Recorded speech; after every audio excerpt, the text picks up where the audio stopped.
Hello, and welcome to the Newton Knowledge Podcast. My name is Mark Singer, partner of Newton One Advisors, and today I'm joined by my colleague, Stephen Target, managing partner of our firm. Steve, how are we today? Doing great, Mark. Thanks for asking. The Newton Knowledge Podcast will prove meaningful content to our valued advisor community and clients who are interested in learning more about sophisticated insurance-related topics focused on estate planning and executive benefits. During our podcast, we focus our discussions on content that will deliver unique risks into the people, processes, and products that make our industry so critical. Newton One is a national life insurance planning firm delivering customized insurance solutions structured to help clients and their advisors engaged in solving estate planning, wealth transfer, business succession, and executive benefits challenges. We are a member of the M Financial Group, offering our clients access to the nation's most prestigious insurance carriers and innovative products available only through our network. Today, we have the privilege in speaking with Ashley Sawyer, a partner at Loeb Loeb. Ashley focuses her practice on tax-efficient planning for wealthy individuals, families, and business executives. She advises on legacy planning for younger generations, estate, gift, and generation skipping techniques. She also counsels exempt organizations, including charitable trusts, private foundations, public charities, on matters involving tax-exempt status and navigating governance issues. Ashley has been recognized as the ones to watch list for the best lawyers in trust and estates for this year. She has penned many publications, but the one that caught our eye, really initiated today's engagement, was the piece in December that she co-authored with Mary Ann Mancini, who is also a partner at Loeb Loeb, titled Life Insurance Mistakes That Keep Attorneys Up at Night. This was distributed via FINSECA, the nation's leading financial securities professional lobbyist group, bringing together the resources and traditions of the former AALU and Gamma International membership organizations. With nearly 6,000 members advocating on behalf of life insurance and retirement planning solutions that protect the dreams and promote the prosperity of the American people. So, to no further ado, Ashley, thank you for being here today. Welcome, and how are you? Thank you for having me. I'm very happy to be here. I'm doing very well, thank you. I'm very excited about this opportunity to speak with you all today, and I look forward to our conversation. Fantastic. We're happy to have you here. Well, Mark, thank you. And again, thank you to Ashley Sawyer and Mary Ann Mancini, and a big thank you to FINSECA for making this introduction and publishing the article. I think I'm going to frame today's conversation by just simply stating that 2021 was a strange and difficult year for planning due to the proposed Build Back Better legislation, which impacted a lot of the life insurance and estate planning that had been implemented previously or was proposed to be implemented for families. So as we think about it, potential changes to grantor trusts, the federal state tax exemptions, and other things made it very difficult to make decisions regarding planning. Regular conversations, as we all know, occurred between all professional advisors regarding the need to implement plans immediately, with the hopes of being grandfathered, or rather the wait-and-see approach, depending upon what the thoughts were regarding the legislation. And none of us, advisors and clients alike, like to make these types of decisions in a time frame that's too short and pressured. So today's conversation is going to address some of the mistakes that could have been made if the advisors moved too quickly without considering what the potential consequences were of those planning decisions. And we're going to jump right into it here with the mistakes that trigger gift taxes. And Ashley, the article begins with the discussion around mistakes that potentially could trigger gift taxes. And you reference such important items as the changes to grantor trust or naming individuals versus multiple owners. And even the misunderstood topic, I would say it's misunderstood, of naming different owners, different insureds, and different beneficiaries. And so could you speak to a couple of the mistakes and potential ways to avoid those mistakes? Sure, absolutely. Thank you. And you're very right. The changes that came about, particularly at the end of the year, triggered a number of people, clients and advisors alike, to have a knee-jerk reaction. How do we avoid the issues that these proposed regulations, particularly with respect to the grantor trust rules, will have if we don't act quickly? Because as the reg said, or the proposed legislation said, the effective date would be the date of enactment. So we wouldn't necessarily have much time to address these potential issues that would arise.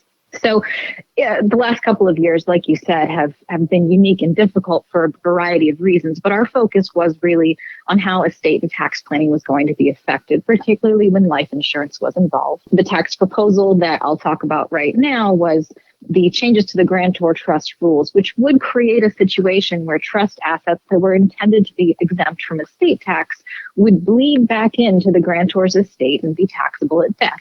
So really just mitigating the benefits of our planning. In the case of life insurance trusts, or ILITs, I'll refer to them as ILITs, which traditionally have been used to keep policies and the death benefit outside of the grantor's taxable estate, under these proposed regulations, presumably each time a contribution is made to an ILIT to pay premiums, which really is how ILITs traditionally are set up. They just hold the life insurance policy, and then crummy gifts or annual exclusion gifts are used to pay those premiums each year. There are other ways. There are loans, split dollar loans, things like that people use. But the primary way of funding these premiums traditionally has been using annual exclusion gifts, which means there's a contribution each year. So presumably each time a contribution is made to an ILIT to pay premiums under these new regulations, a portion of the overall trust assets would become includable in the grantor's estate.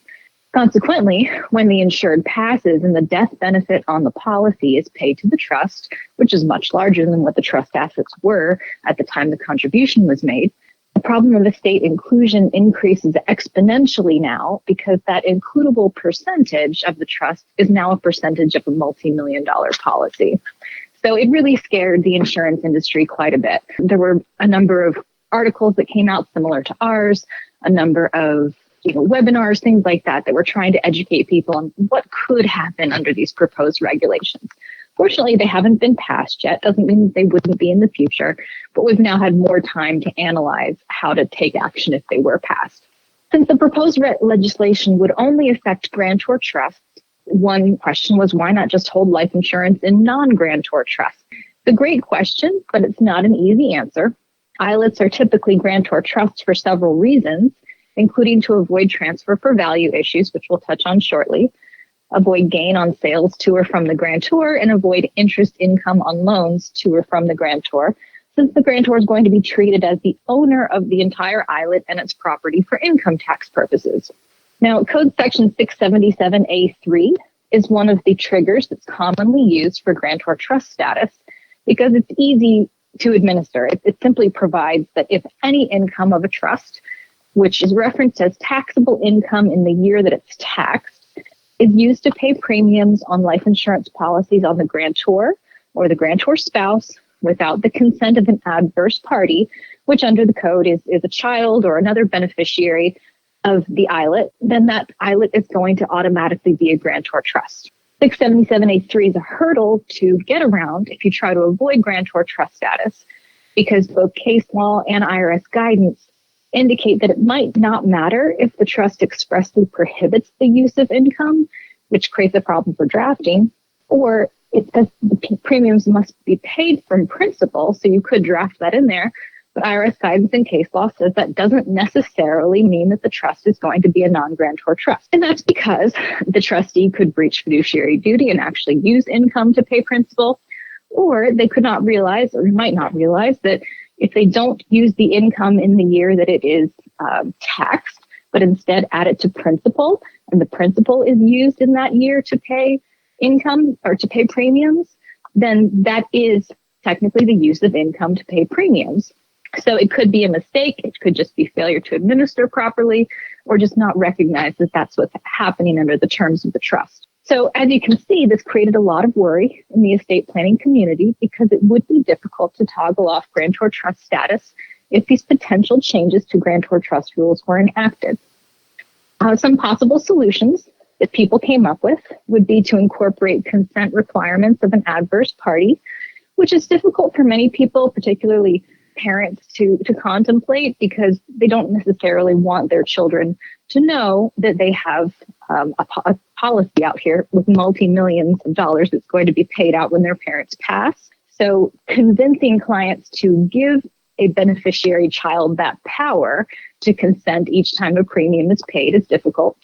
You also could say that the premiums have to be paid from a separate non-interest bearing account, perhaps, and that account It's funded initially at the time the trust is funded, or you could use the income from the principal of the trust to hold that non-interest bearing account and use it in future years to pay premiums. So there are a few different options, but all of them are difficult to follow, difficult to administer, and difficult to explain to clients. Now that we've talked about the issues with toggling off grantor trust status and the problems that the proposed legislation could create, I'll also mention a couple of other things that people did or were thinking of doing in order to try to address the issue. It revolves around these grantor trust ILETs. So one of them might have been to name multiple individuals as owners, and there are problems with that. So it's important to consider the ownership of the policy to ensure, one, that it remains outside of the insurer's taxable estate, but also that you can treat those premiums as annual exclusion gifts. When a policy is held in a properly drafted ILET, the premiums would qualify as annual exclusion gifts to the beneficiaries, provided that you follow those rules with giving crummy notices and having withdrawal rights under the document itself. But if a policy is owned by more than one individual, perhaps 3 children, the insured wants their 3 children to be the owners. They consider, we'll just use our annual exclusion gifts to pay the premiums on behalf of these 3 children, and it will be the same as an ILET.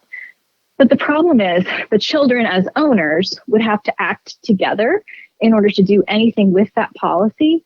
And so it may not qualify as an annual exclusion gift because each of those 3 children would have to be treated as having a present interest and power over that gift itself. That's really a problem that arises very quickly if you do individual people as being co-owners of a policy. Now, 2 or more parties as an owner, or the insured and the beneficiary being an owner. This is an issue that came up in the case of Goodman versus Commissioner. And this is really a situation where perhaps an insured spouse is the owner, or a revocable trust by someone other than the insured is the owner. So in Goodman, upon the insured's death, the owner would have been deemed to have made a gift to the designated beneficiary other than the owner of the entire death benefit, which would have triggered a gift tax. So specifically in that case, the wife created a trust that was revocable by her during her husband's life to hold life insurance on her husband's life, and designated that upon her husband's passing, the proceeds from the insurance would pass to a trust for their 3 children. When her husband did in fact pass, she no longer had the power to revoke the trusts under the terms of the trust agreement she created, and she was then determined to have made a completed gift of the entire death benefit to the children. So as opposed to gifting premiums or gifting the value of the policy at the time it was purchased, which is going to be much lower, she was deemed to make a gift of the entire death benefit, which was much higher. So Ashley, let's move on to the second topic in the article, which is mistakes that trigger income tax. And I guess I would say along the same lines as mistakes that trigger gift taxes, there's potentially a number of actions that could trigger income tax, specifically related to life insurance policies. And some of the things that are mentioned, some of the things that we look at on a weekly basis, the phantom income issue upon surrender or lapse of policies, maybe the tax upon surrender with the policy that has an existing loan is often overlooked.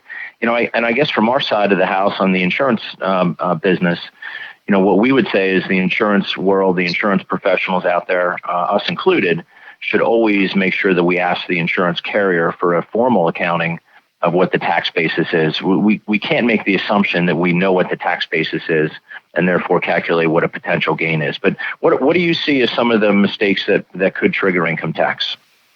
It is not uncommon for clients to reconsider insurance purchases, regardless of what the tax laws are. And really, their ideas around insurance change as their own personal financial situations change. Their liquidity increases. They may have sold business interests, and so they may not feel like they need the liquidity that the insurance policy provides. And really, the proposed tax law changes did incentivize more people to look at this sooner than they may otherwise have, because they would have held the policies in the life insurance trust. They would have been concerned about the grantor trust rules of keeping the policies. And so instead of continuing to fund those, they would just allow them to lapse or surrender them. So whether the policies are held outright or in trust, it's important to remember that lapse or surrender of a policy may create taxable income to the extent that the payout exceeds the investment in the policy contract, which is a concept similar to basis. So again, it is very important that we don't just estimate that number, that we ask the carrier for a formal accounting, like you said, of the tax basis and an estimated calculation of what the gain would be if that happened. So just as when a surrender of a policy results in payment in excess of the investment or basis, there might be income tax consequences there. Where there's a loan on the policy at the time of lapse or surrender, that also could be treated as ordinary income, similar to forgiveness of debt. The same results when the trustee of an ILET surrenders a policy and the income is taxable to the grantor, or when the grantor trust status of a trust is terminated during the grantor's life, when there's an outstanding loan payable by the trust to a third party, perhaps in the case of split dollar arrangements where a third party who's not the beneficiary, who's not the grantor, is paying the premiums for those policies. Under this situation, according to IRS guidance, the termination of the grantor trust status would be treated as a disposition by the grantor for income tax purposes, so that the grantor has an amount realized equal to the outstanding debt. And if we're dealing with a cash loan, the basis in the property would be negligible, so a large portion of that amount realized would be subject to income tax at the time that the grantor trust status terminated during the life of the insured. The third topic that you speak to is mistakes when transferring a policy. And boy, when I read this, it became clear that these are mistakes that are very often overlooked. So this is another really important topic to address.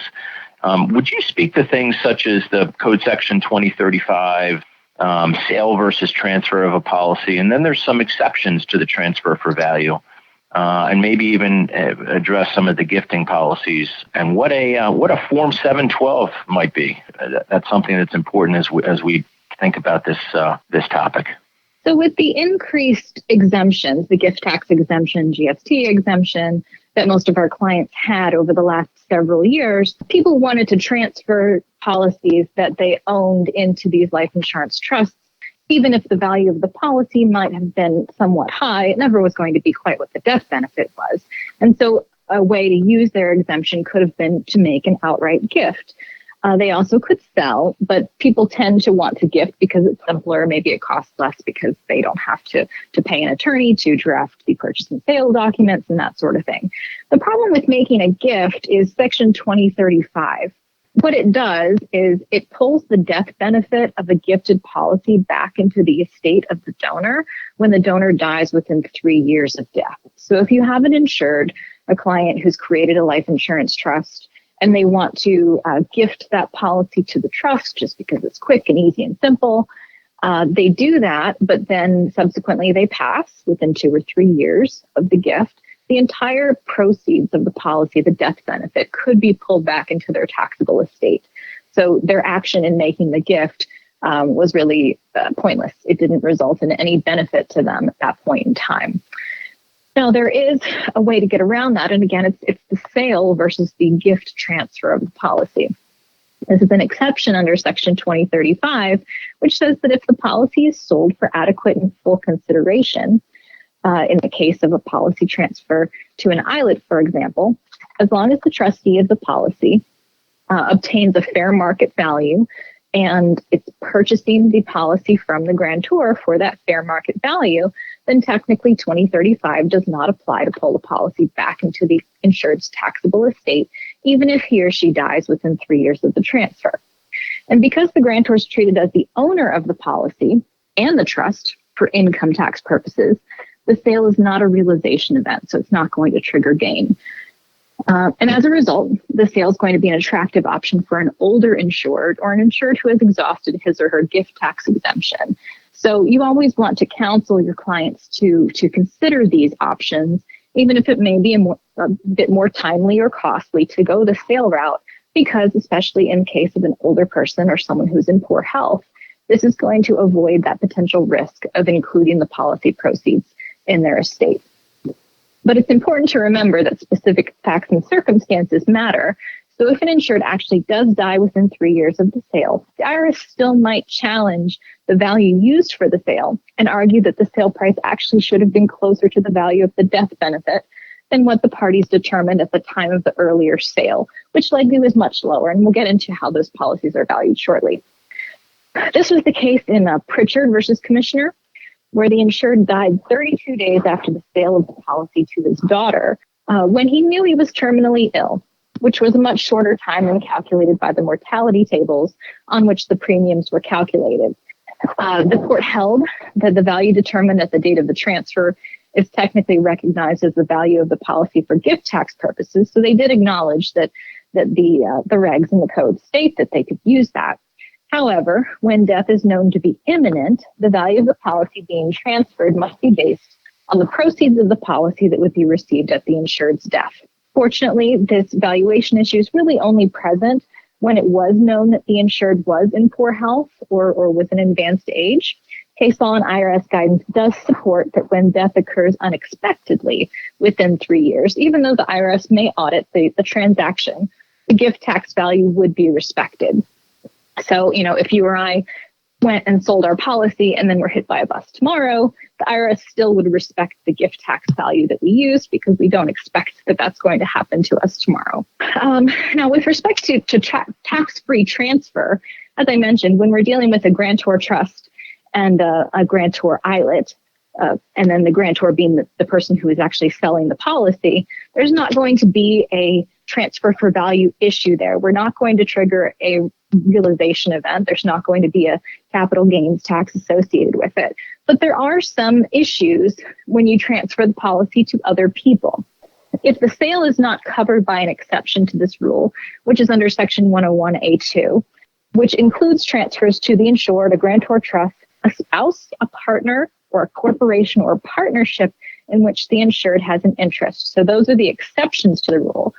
If one of those exceptions does not come into play, then the death benefit in excess of the policy basis plus consideration is treated as ordinary income that's going to be taxable. So that can create quite a tax at the time of the sale. A transfer by sale to a non-grantor trust may not qualify for an exception to the transfer for value rule unless it was considered a partner of the insured. But remember, even if it did qualify for an exception, the transfer would still be a taxable event since the trust is a separate and independent taxpayer from the seller. So again, another benefit to keeping these life insurance trusts as grantor trusts is we don't have to worry about that risk. But that risk can come into play when you're dealing with a transfer to a family member of the insured who's other than the spouse, and really any other situation where they're not covered by these very slim exceptions to the rule. So let's finish up here with the last topic that you mentioned in your article, and it's a big topic. It's mistakes in drafting insurance trusts. So I'm going to let you address whatever you feel is appropriate to close out our podcast here for today with respect to mistakes in drafting insurance trusts. Sure. A lot of this also goes back to what we spoke about in the beginning regarding the grantor trust rules and the changes to the grantor trust rules. So some of these mistakes that I would like to point out involve drafting. Others involve a combination of drafting and poor administration of these trusts. The trust is only going to be as good as the parties who are administering it according to its terms. With respect to drafting issues that can result in poor administration and then really failure of the entire plan, if we're dealing with, talk again about the non-grantor ILETs, if we're dealing with a non-grantor ILET that is going to be receiving premiums from the non-interest bearing account, again, you have to be very careful that any interest that's being used to pay that was interest on which tax was paid in earlier years. There are also issues where parties have had other trusts or other individuals pay the premiums for what was supposed to be a non-grantor ILET, and they have determined that the trust that is paying the premiums for a life insurance policy is going to be a grantor trust, regardless of whether the trust agreement specifically says that it is not meant to be that, or puts restrictions on how these premiums are supposed to be paid purely from principle. Just the mere fact that that trust uses income to pay the premiums on a policy, whether the trust owns the policy or not, can trigger grantor trust status. So again, it's very, very important to understand how 677 works and how that can trigger the treatment of all of the income of the trust as taxable to the grantor inadvertently just for poor administration. Other drafting issues that frequently arise in the context of ILETs involve crummy withdrawal powers, which can allow premium payments to or on behalf of the trust to qualify for annual exclusion gifts to the individual trust beneficiaries. So again, this is beneficial because it does allow the grantor to continue to fund the trust without necessarily using their gift tax exemption. When they're doing this, however, they do need to work closely with their attorney or accountant to track whether the trust is going to have automatic allocation of GST exemption. This comes up often where people forget that part. We don't have necessarily a GST annual exclusion unless the trust is drafted in a very specific way, but most of them are not. And so each time these premiums are paid, even if they qualify for the annual exclusion from gift tax, they may have automatic allocation of the lifetime GST exemption, which can run that number down fairly quickly and can result in a trust that does not have an inclusion ratio of 0 and can then create issues down the line when distributions are made to grandchildren. So there's that concern. There's also the concern about not properly administering the crummy trust provisions. So you do have to make sure that notice is given to the beneficiaries and that we keep record of that notice so that if there ever was an audit, we can support the fact that those annual premiums were covered by annual exclusion gifts. And then we also want to make sure that the trust actually has those provisions in it. So I've come across a number of trusts that are meant to be life insurance trusts that don't actually have the crummy withdrawal provisions in there. And so the client is arguing that they've only made annual exclusion gifts to this trust. They've never given notices to the beneficiaries, and the trust doesn't even have those withdrawal provisions in it. That can be quite problematic. The other issue that can arise is the provisions in the trust agreement specifically saying that the annual exclusion gift or the withdrawal rights apply only to gifts to the actual trust, as opposed to indirect gifts to the trust, which could be made by the grantor paying premiums directly to the insurance company. And that happens more often than not, where an empty ILET that only holds a policy doesn't actually have a bank account that these premiums are being run through. And instead, the grantor, the insured, is just paying the premiums directly to the life insurance company, treating them as annual exclusion gifts because they are indirect gifts, and then realizing that the trust doesn't actually say that they can do that. It only covers withdrawal rights for direct gifts to the trust. So you have to be careful when you're drafting to make sure that any transfers to the trust, whether they are indirect or direct transfers, would be covered by these withdrawal rights so that they can qualify for annual exclusion gift status. And then, of course, the best way to administer these trusts is to encourage the trustee to actually open a bank account, even if it's just going to be an empty, non-interest bearing account, and to run those premiums through the account before they're actually paid to the insurance company. Let them sit there for 30 or 60 days so that we can support the fact that the beneficiaries actually did have a present interest in the amount that was funding that account for the withdrawal period of time that's designated by the trust agreement, and then have the trustee actually wire the money to the insurance carrier or write a check. So we have a clear paper trail of this trust being administered properly, of the beneficiaries actually having the right to withdraw some actual cash value, and then we can support all of that in the case of a future audit. Ashley, this is really great information, and we appreciate you sharing your time with us today. I'm going to allow you to add any closing remarks or thoughts if there's anything else you'd like to share with our audience. So I think the most important thing to note is that 2021 was not the first year that we've had this kind of rush to address potential issues that might arise. And I don't think it's going to be the last year that's involving threats of significant tax law changes that would affect the work that we do for our clients. So it's important to be thoughtful when planning so that you don't end up putting clients in a worse position, regardless of whether the laws change or not. So it's never a good idea to rush to do planning that's going to affect our clients for the rest of their lives.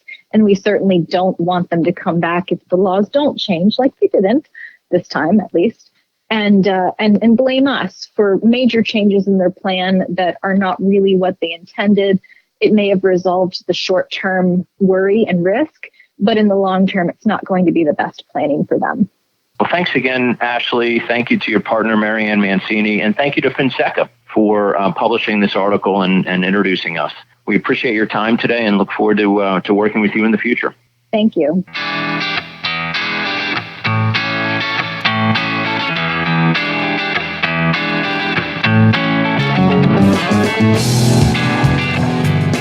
The material and opinions voiced are for general information only and are not intended to provide specific advice or recommendations for any individual. To determine what is appropriate for you, please contact a member of our team.